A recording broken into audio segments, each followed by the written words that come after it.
Hello, welcome to Naked Neuroscience, the podcast exploring the workings of the brain and the nervous system in our bodies and beyond. I'm Katie Haylor, and this month we're peering down the metaphorical microscope at memory, asking what does a memory look like, how do we suppress unwanted memories, and what can we do to improve our own memory? Plus news hot off the press, and why does our brain have its wires crossed? I'll be finding out with the help of some local experts.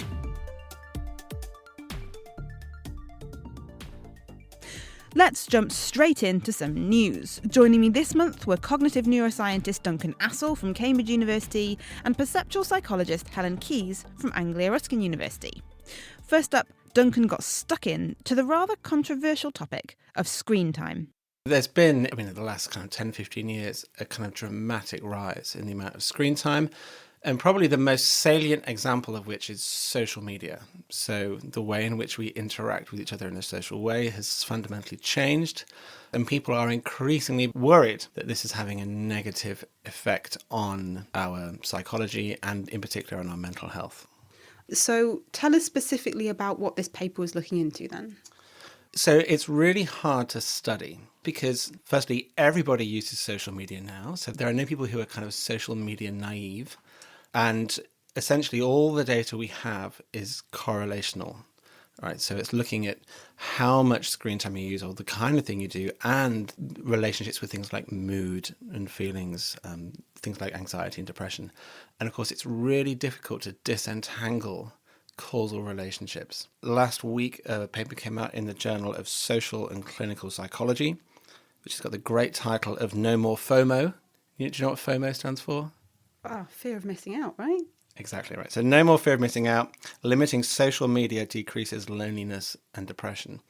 And so what they did, which is quite novel, is rather than just looking at correlational evidence, they tried to do an intervention study.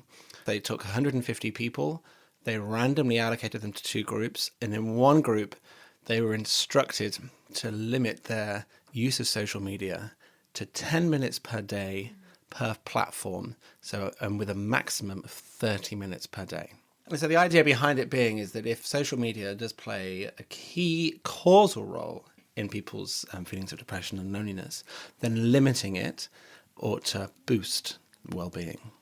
So they followed these people over 3 weeks, and each week they used the Beck Depression Inventory, which is a really standard kind of questionnaire checklist for measuring people's mood. And essentially what they found was that the people who were in the limited group did indeed have a significant reduction in feelings of depression and loneliness over the period of the intervention. How old were these people? Because you tend to focus on children's development, right? So are children particularly vulnerable? Do we know if kids are particularly vulnerable to, social media-induced FOMO? These are adolescents, so these are probably a little bit older than I would often study. So in our lab, we mainly study kids who are late primary school. But actually, lots of young kids have Facebook accounts. So this study is nice in many ways, and it's quite novel, but there are some red flags. Number one, as we often say in our lab, the devil's in the control group. So what did the control group do? And the answer is nothing. The control group is a kind of treatment as normal. Responses on questionnaires and checklists can be massively influenced by expectation. And so it's a problem that the control group don't have any kind of intervention. Just having a no intervention control group, it's very hard for us to know what's really driving the effect. Second red flag is check carefully that the groups are matched before you start the intervention. So the group of kids who restricted their social media use, they were already using less social media than the other group. And it may be that one thing they did in their analysis was only include those children who they think successfully adhered to the intervention, and that the more prolific social media users are therefore not included in the analysis. And that could be really, really important. So bearing that in mind, what should people take away from this study? It's a nice initial idea of how you can go about studying these things. So seeing whether small, short-term interventions in people's social media use can have an impact on mood and feelings. But the challenge is on getting the right design. And my suspicion is that in reality, it's not as simple as saying social media is good or social media is bad. So a study coming out the previous year showed that for the vast majority of teenagers, social media or moderate social media use is a key way in which they engage with their community and they feel like they belong. But that for some individuals who already have symptoms of anxiety and depression, high social media use can exacerbate those symptoms. Type of social media and context are probably really, really important. And that, in reality, in the literature, and in most people's thinking about screen time, people just think about amount. I'm constantly asked about what is the right amount for my child. And the answer is there is no amount. Probably context and purpose are much more important than overall amount. Helen, do you have any thoughts? Yes, I mean, I think that study sounds really interesting. I'd like to see a study that could disentangle whether not doing social media that might be helpful or whether it's doing something else instead of social media that might be helpful. So if I wasn't spending time on social media, I would more than likely be reading a novel, which we know has really strong protective factors for your mental health, and it makes you more empathic with other people. So we would really need to control for that by using maybe screen time, watching telly or doing something else that'd be similar to social media but not engaging in the community aspects of that. So that's what I would like to see. Now then, Helen, Mark has got in touch to ask, why are we wired so that the right side of the brain controls the left side of our body and vice versa? Wouldn't it just be so much easier if it was the other way around? That's a great question. It's one of the questions I get asked most often in my perception lectures, and I love it. We call this idea decussation, where the left hemisphere largely controls movement in the right body and vice versa. And you can see this most commonly if someone's had a stroke or damage to one half of their brain. You can see that they will really lose movement or lose some function of the opposite side of their body. So we've known about this for a long, long time. There are some really interesting exceptions to this.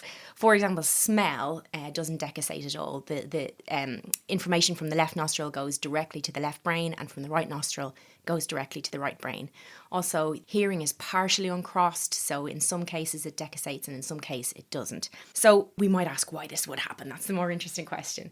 Some people believe it's advantageous to have it this way, and indeed if you do large 3D models involving lots of connections and networking, there is a slight advantage, which we don't really know why, but there is a slight advantage in that you are slightly more robust against wiring errors when you cross over and when you decussate. We're not quite sure why. So there may be a slight advantage to it, but I'm not necessarily a fan of this as a theory in terms of what drives this, because why then wouldn't smell decussate? Why wouldn't hearing completely decussate if it was just advantageous for us to do so? A much more interesting theory is twist theory, and it describes a nice evolutionary quirk that might have driven this situation. We know that invertebrates, so animals or species that don't have a backbone, don't decussate. So the left side of their brain controls the left side of their body and vice versa. It's only vertebrates that this happens with. So that's quite interesting in and of itself. And if you look at invertebrates, their nervous system comes from the brain largely along their belly, whereas with vertebrates, the opposite is true. So our spinal cord goes along our backbone above our digestive tract. It's a direct flip. And twist theory suggests that at some stage, a precursor to the vertebrates twisted its head around 180 degrees. And it explains quite a lot. It explains obviously why the crossover would happen, but it also takes into account why smell doesn't cross over. So this all happens above where this twist would have happened. The olfactory bulb is right at your nose, so left nostril goes directly to left olfactory bulb without any need for it to have crossed over. And similarly, the auditory nerve would come into the brain just where the twist is happening. So that would explain why some auditory processing is crossed and some isn't. So it seems like it's an evolutionary quirk that didn't have any particular reason, that there was no particular advantage, but there hasn't been enough of a drive or enough of an advantage to detangling for it to change. So, an interesting accident, perhaps. That was Helen Keyes from Anglia Ruskin there, and you also heard from Duncan Assel from Cambridge University. And if you want to read up on the story Duncan mentioned in more detail, you can find the link on the neuroscience page of the Naked Scientist website, nakedscientist.com/neuroscience. And if there's some neuroscience news you want us to look at, or you've got a question you'd like us to address, get in touch. You can email neuroscience@nakedscientists.com.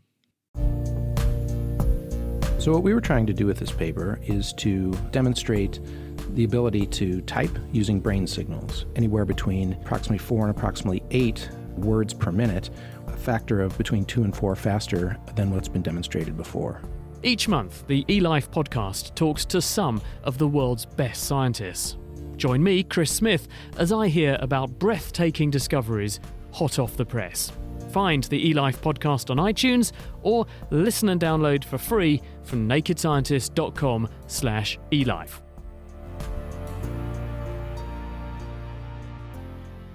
Here's a question. What did you have for breakfast this morning? What about yesterday? What about last week?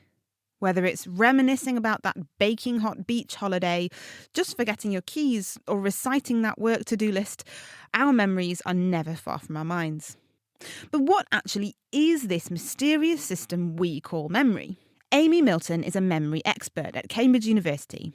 The brain is made up of millions, billions of brain cells, and these all talk to each other. If particular sets of brain cells talk to each other again and again and again, they get more efficient at talking to each other, and they lay down what we call a memory trace, which allows them to communicate more efficiently next time some of that information is presented. This change in communication efficiency, for that to persist, there has to be some kind of structural change in the way that these brain cells talk to each other. And the only thing that the brain cells have really got to build with is proteins.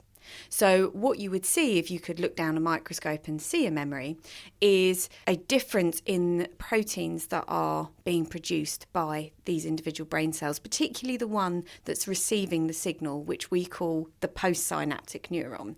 You'd see lots of proteins basically coding for receptors to receive the signal from the presynaptic neuron, the one before the synapse. And by coding, it's making a product, making a protein.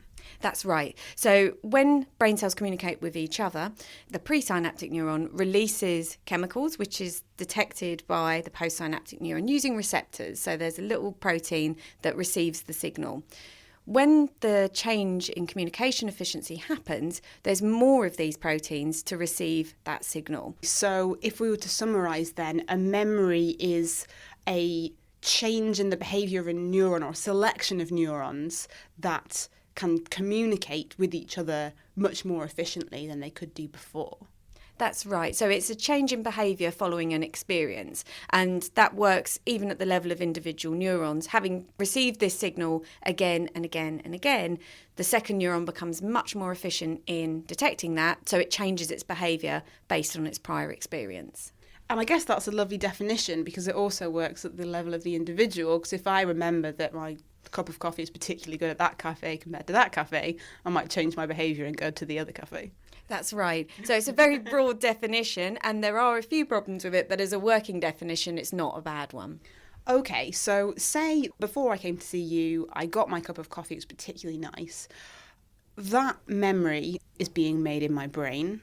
What happens afterwards? Where does it go? Does it get shuttled off to a different part of my brain?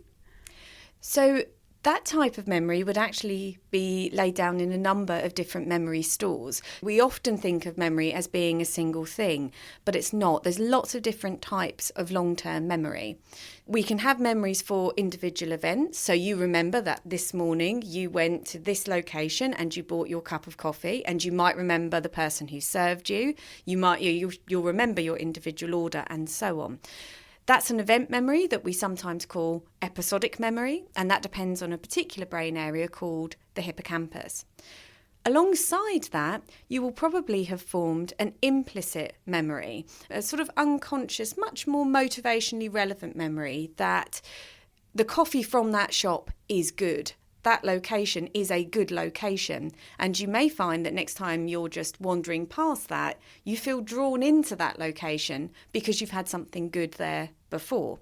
And that type of memory is stored in a different part of the brain, which we call the amygdala. And that kind of unconscious or implicit memory, you can't pass that memory on in words. Now, Amy explained that these implicit memories tend to stay put in the part of the brain where they're made, but episodic memories can, over time, wander off. We know that event memories are initially stored in the hippocampus, but from studies of patients such as Henry Molaison or the patient HM, he had damage to his hippocampus. He had it removed surgically to stop very severe epilepsy. And it was found that he could recall events from his early childhood. In fact, he could still draw the layout of his childhood house, even well into his 80s. But the last couple of years before he had his hippocampus removed, he couldn't remember. And of course, he couldn't lay down any new event memories because he didn't have a hippocampus after the surgery. So that suggests that over 2 to 3 years, those hippocampus memories are becoming independent of the hippocampus and they're moving elsewhere. Where do they go? So the idea is that they're moving to cortical areas. So it's like the hippocampus teaches the cortex over a very long period of time what those memory traces are. And then once that's been achieved, the hippocampus is no longer necessary to recall those memories. They now live in the cortex, if you like, and they can be recalled directly from there. The cortex overlays a lot of the regions in the brain. And different cortical regions house different bits of a memory, like what something looked like or sounded like. The hippocampus, tucked away in the brain nearest to the ears on the inside of the head, is kind of like the puppet master, pulling all the strings of the memory together from different bits of the cortex, and it teaches the cortex how to put the memory together. Sounds rather complex, huh? It is rather, and we now think of memory as being much more distributed, that lots of different brain areas contribute to memory, a little bit like the internet. So there are key hubs, there are key points that need to be working, but actually the information is much more distributed, so much more like the World Wide Web. There was a view back in the 80s and 90s that the hippocampus was like the index card system and the cortex was like the books on the shelves. But it's interesting that views of memory seem very much to mirror how we store information at the time. So as quantum computing develops, it will be interesting to see how our theories of memory evolve. Oh no. Quantum memory? Ugh, the thought of it makes my brain hurt. So let's move on. Now, it's all very well to store a memory in this great vast internet of the brain, but what happens when you need to go in and actually find it? So the idea is that you get activity again within that memory trace. So you might only switch on a few neurons within that trace, but because they've become so efficient at signalling to each other, they all then become active together, and that gives you the memory again. Almost like a map of neurons, a map unique to that memory. Exactly.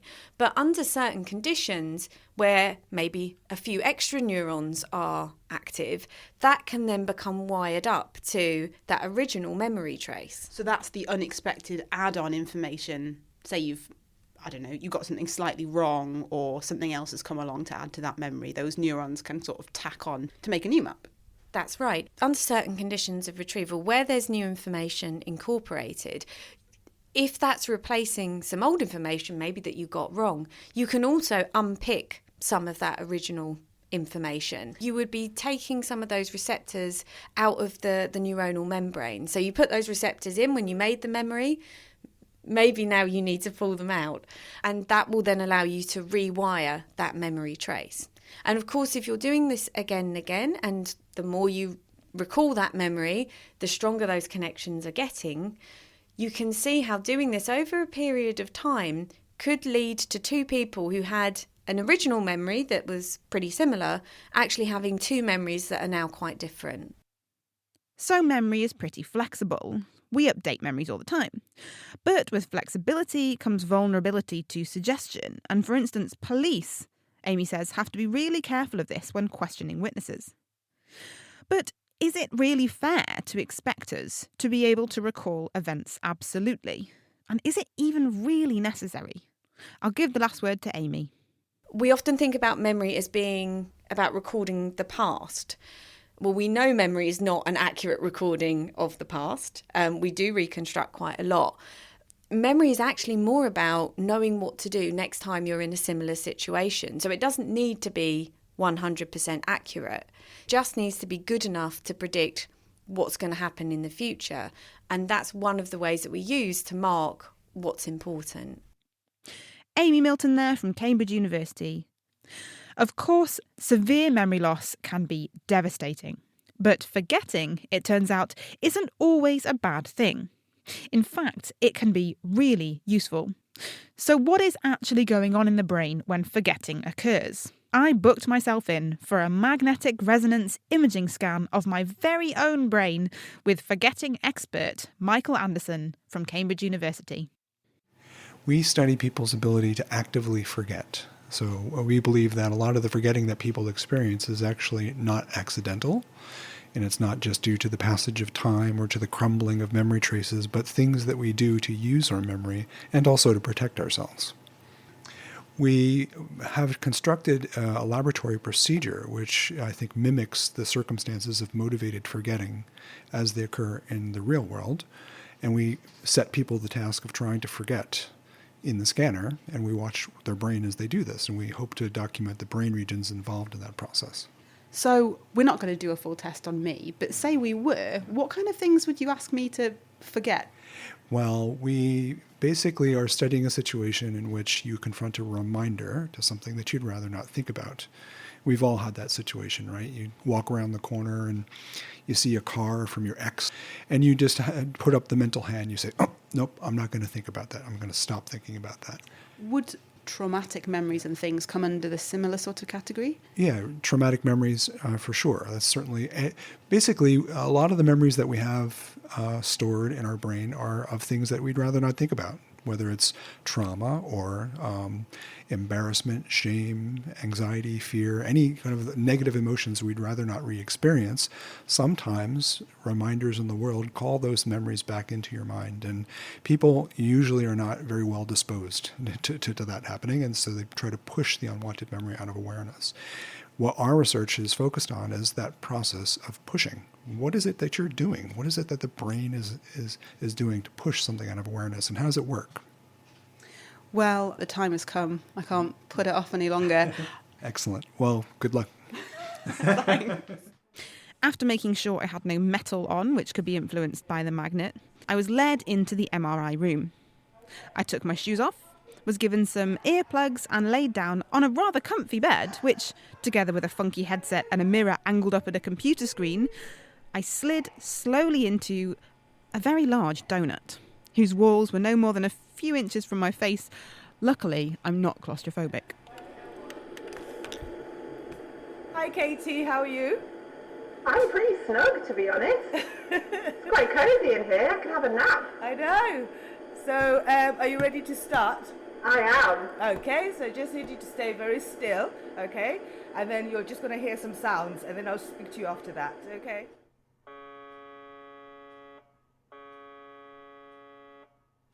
Katie Haler, meet Katie Haler's brain.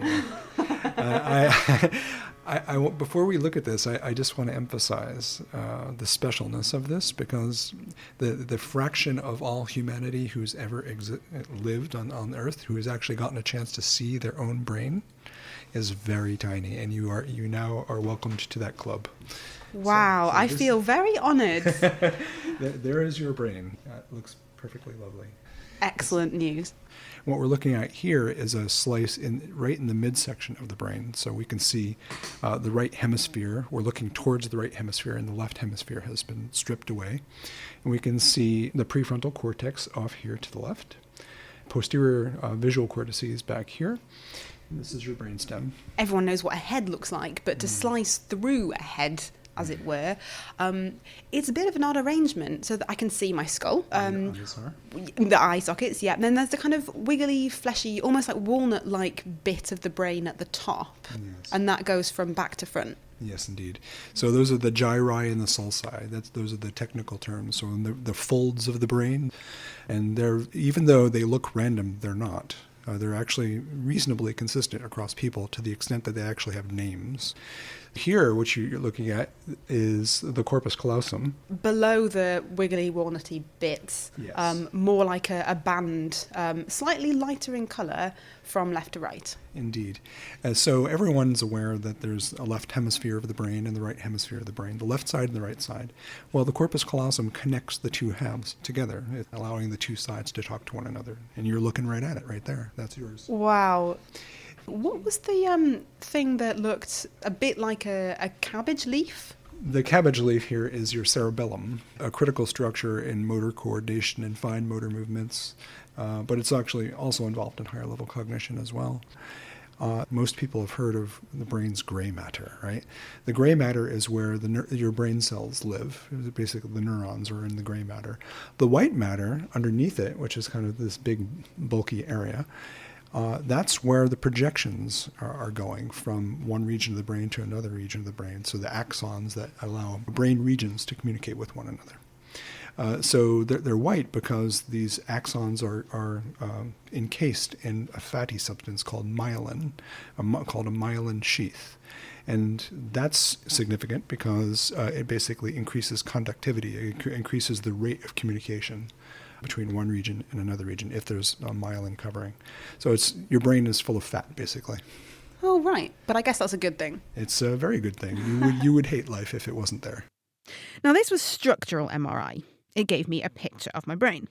But Michael does functional MRI, which means he images the brain whilst it's doing things. By getting people to associate a trigger or reminder image with a particular scene, and then putting them into the scanner, Mike tells them to stop the scene coming to mind when they're exposed to that same trigger. And he can see which brain areas are involved in this memory suppression. Most people confront a little bit of a challenge initially, but if you give them practice at suppressing something over and over and over, eventually the thing doesn't come to mind anymore. And in fact, eventually, if we test people's memory later on, people actually can't recall it anymore.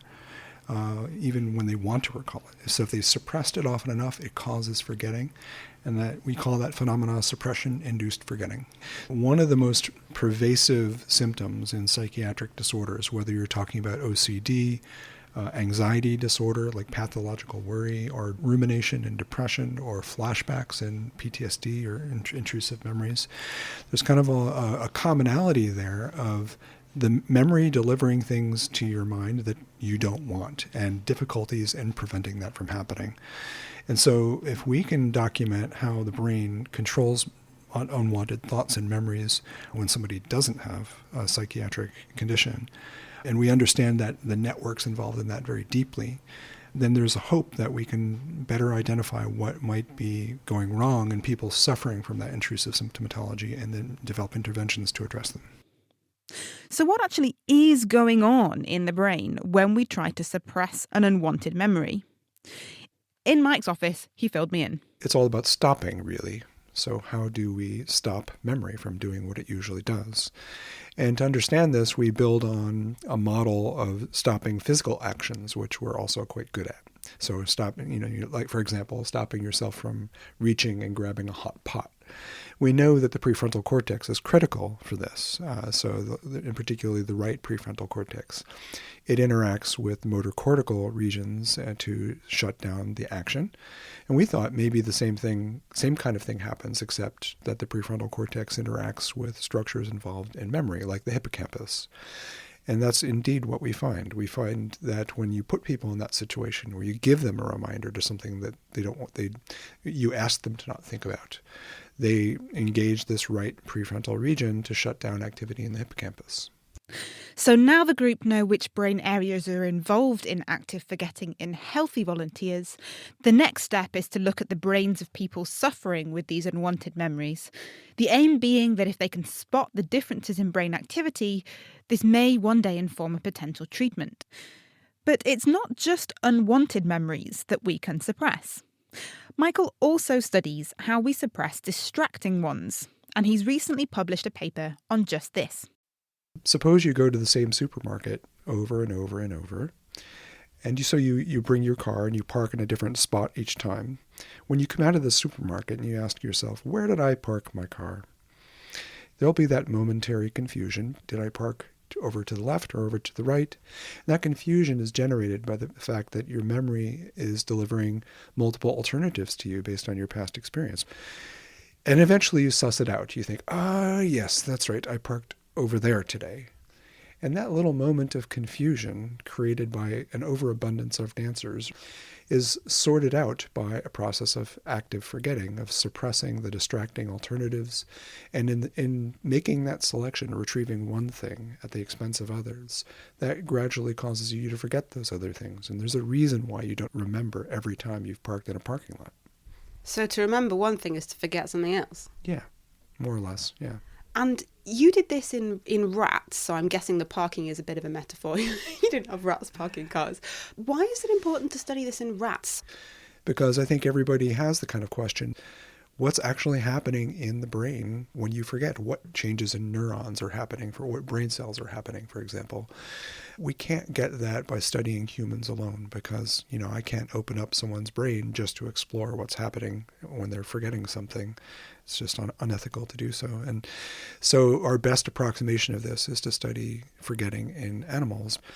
Our friends, the rodents, engage active forgetting mechanisms in much the same way that we do. And that's the subject of our recent paper. We've shown that to be the case. I think active forgetting solves a problem that is shared across multiple mammalian species. And that's the problem of finding the memories we need. So our brains are capable of storing a massive amount of information. It's a bit like a search engine, right? It's like a search engine. It's the problem of finding the information that we need when we need it, not so much in storing it. And so if you have too many alternatives that you have to sort through, you have to solve that problem of selections. I need to retrieve this and not those 10 other things. And that's the problem that rats confront and that we confront. And we think there's a common solution, which is to suppress the distracting memories and render them less accessible. So it's kind of like search engine optimization for the brain. I hadn't thought about it that way, but sure, why not? So active forgetting, it seems, is much older than we are. Very interesting work. Professor Michael Anderson from Cambridge University. Now let's journey back to those things we do actually want to remember. I'm sure everyone's been in this situation. Oh, what was her name? Oh, where are my keys? What did I need from the shop? With so many things to remember in life, the idea of a better memory does sound rather enticing. But US memory champion Nelson Dellis told me that we really need to dispel the idea of having a bad memory. As he says, there are easy-to-use tips to help us raise our game. I can memorize a deck of cards in just under 30 seconds. I've memorized about 20 packs of cards in an hour. About 1,000-digit number in half an hour. Sorry, 1,000 digits? Yeah, it was I think of 1,000-digit long phone number. How long does it even take to say 1,000 digits? Yeah, well, in competition, we're just writing them down. Okay. Yeah, that would take at least 10, 15 minutes probably to say that. Now, I wasn't just going to take Nelson's word for it. I wanted him to prove it. Not 1,000 digits. Let's just say 20. On the spot, I cooked up 20 digits and asked him to relay them back to me. So how did he do? Right? Yep. Forwards, backwards, he got it spot on. Now, that's all very well, but Nelson's a memory champ. So what can us normal folk do to remember things better? Well, Nelson told me about a few tips he says you can use to remember pretty much anything. There are different permutations, but they're all essentially based on his so-called See, Link, Go method. Visualize an image, link it to something, and then make it ridiculous. First up, Nelson helped me with a phone number I'd been struggling to commit to memory. A very simple way to see the numbers is something called either the number shape system or the number rhyme system. So every digit between 0 and 9, if you're going the number shape route, you come up with a picture for what the number looks like in terms of its shape. So a 0, the first number, to me, I categorize zeros as anything of circle shape. So like a ball or a disc or a plate, whatever comes to mind. Something that's circular, you can just picture that image. And then the next number is a 2. I categorize that as something that kind of looks like a bird, a swan sitting on a lake. Okay, and so what you do is you have all these images and you want to link them. So if you start with an image of a ball to represent the 0, maybe you're playing soccer in the field, football, sorry, and then you hit a swan, right? You try to hit a penalty kick and you hit a swan that was just kind of flying across the goal line. The swan flies out like a boomerang and kind of loops back around, right? So you see what I'm doing? I'm kind of making this linked story where you start with a soccer ball 0, hit the swan 2, and that turns into a boomerang 7. And you can apply this continuous process through all the digits to really make a memorable story. A rather weird but certainly memorable tale. Nelson also let me in on the fun method he used to remember the number I gave him earlier on. I was using a system where I convert every 4 digits into one consolidated image. And so that means I have a system where every 4 digits means something very specific. And that's something I've pre-learned. But for example, the first 4 digits that you told me were 2379, which is Jesus Christ playing soccer or football. There is a method in the madness. Nelson turns the number into an equivalent letter in the alphabet. So 1 is A, 2 is B, etc. So 23 is BC. That's how he gets to Jesus. Then 79, if you tweak the system a little bit, is GN, which in his head is Gary Neville. Character plus action equals Jesus Christ playing football. So stepping back a bit, let's apply this general C-Link Go method to, say, my shopping list. Item 1, cheese. So maybe the cheese is rotting, right? It's just molding. You even maybe take a taste of it and it just makes you just disgusted. It smells up the whole room, right? So that could be a more detailed picture. What was the next thing on your list? Breakfast cereal. Breakfast cereal. Okay, so then in a similar way, I mean, this would be the linking method, is you take that gross moldy cheese and you kind of sprinkle it all over your colorful, cereal that you've got going on. Oh, that sounds horrible. You feed it to your child or whatever, and you can just imagine the face that child makes. So similarly, we're creating a sequence of events to enable us to remember our shopping list. Yeah, and another way to do that, it's called a memory palace technique, is instead of kind of weaving it into a story, you can actually use your house or some familiar place to attach the images to along a path.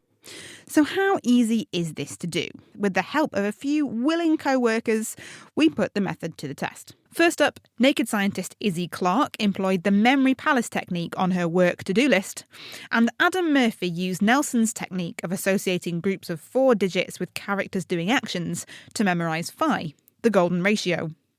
So how did they get on? Let's start with Izzy. Okay, so my microwave is broken and I'm in my kitchen and there's an engineer there fixing that. So that's to remind me that I need to look after a naked engineering podcast today. And then I walk into our downstairs kitchen, brush my teeth, and that's because I need to find something to do with a teeth show that is coming up. And then once I've cleaned my teeth, I walk into the living room and the news is on. This is live news. That's to remind me that I need to find a live news guest for the show. I go up the stairs, pick up a newspaper because that's where we leave everything. Oh, and that is to remember... that I need to publish an article on the website. And then as I walk up into my room, the engineer has a question for me, and that's to remind me that I need to do question of the week. Well, Izzy got 4 marks for hers. Let's see how Adam got on with remembering his 20 digits. So the first one is Michael Collins letting out a girlish scream, because Michael Collins was a revolutionary in 1916. So first 2 numbers, 1-6, and then 18, because that's A and H, so ah. The next one was a fat cat who was going to the opticians. 3 is a C, and that's cat, and 0 is a big fat number, so fat cat. At the opticians, so C-I, because that's what you do at an opticians, you C and I. The next one was Hulk Hogan having a wrestling match with God. With God? With God.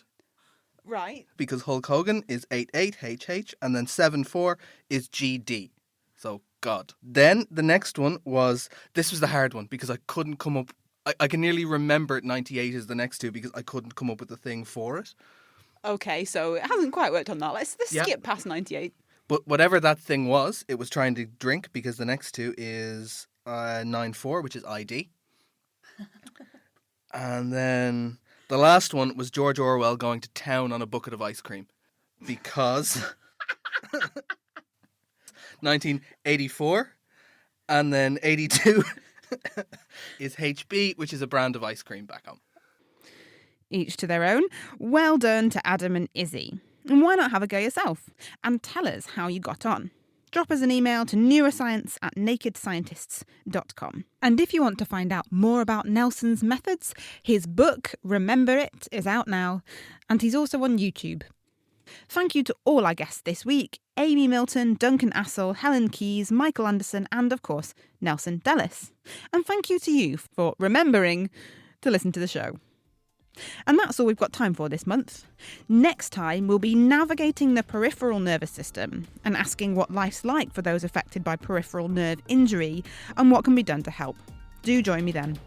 In the meantime, get in touch via email. It's neuroscience@nakedscientist.com. And if there's a particular working of the mind you'd like to hear about, let us know. I'm Katie Haylor from the Naked Scientist team. And until next time, goodbye.